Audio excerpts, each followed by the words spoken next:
Unlock your potential today at skillbakery.com. Hello and welcome to another exciting video. In this one, we'll be covering GraphQL. So, what is GraphQL?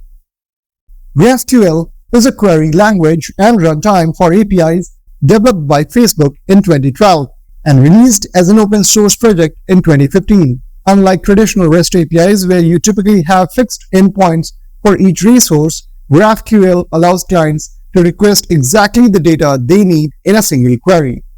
It offers a more flexible and efficient way to interact with APIs, enabling better performance, data handling, and developer experience.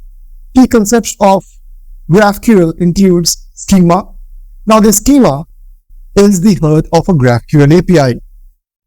It defines the types of data that can be queried and the relationships between them.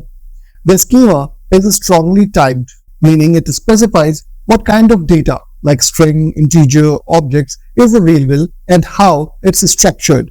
So here, the first example that you were looking at, the type query, then we have inside it book with the ID attribute of type book. Then we have all books, and again, it kind of refers to the book type. Here we have type book, which has this ID, title as a string, author as author, and then again author is another type which has the ID attribute, the name as a string, and then it has the reference to book. Then we have queries. Now, queries are used to request data from a GraphQL API. A client can specify what data is needed, and the server returns the data in the exact shape requested. So here we have the example for query. You can see it says all books, and within that it's requesting for title and author's name only. Then we have mutations. Now, mutations are operations that modify data on the server, like creating, updating, or deleting data. They work similarly to queries but are specifically for making changes. So here you can see we are giving a request called add book, and we are providing the title and author ID. Then we have resolvers. Resolvers are functions that handle fetching data for each field in a query. They define how data should be retrieved or manipulated based on the query. Each field in a schema is connected to a resolver which can fetch data from a database, a REST API, or any other source. We have fields and arguments. Fields specify what data to fetch, and arguments allow you to pass parameters to filter or customize the data. So here we have one such example where we are providing the parameter or argument for the book with an ID 1, 2, 3. And fields are title, author's name. Next we have fragments. Fragments are reusable parts of a query, making it easier to request the same fields in different queries without duplication. So here we have an example called book detail, and the book detail is a fragment and it consists of title, author, and name. And then you can see we can use it inside a query called all books, and we provide that fragment as part of it. So here we have book details. Now, the benefits of GraphQL. Precise data fetching is the first benefit.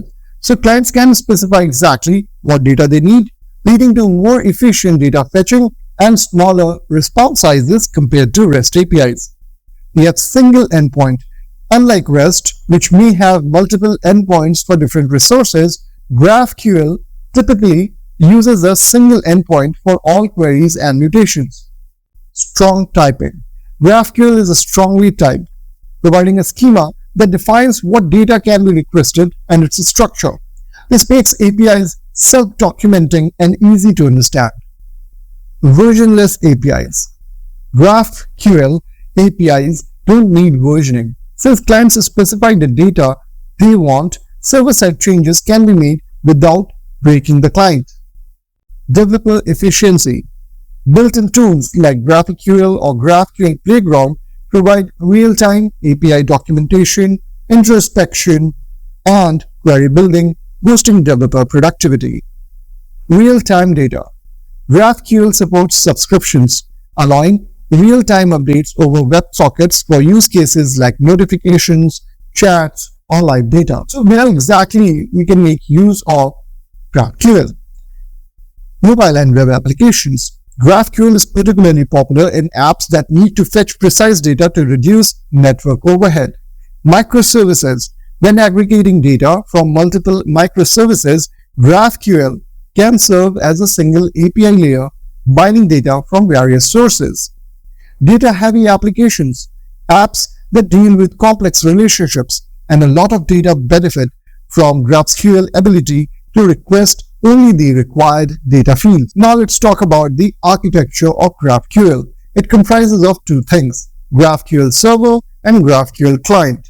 A GraphQL Server handles incoming requests and provides the data specified by the schema. It connects to data sources like databases, REST APIs, or other services.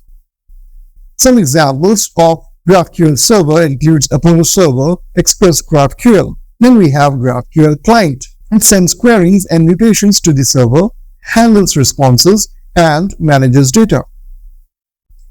GraphQL clients comprise of Apollo Client, Relay, URQL. Now let's understand the example workflow.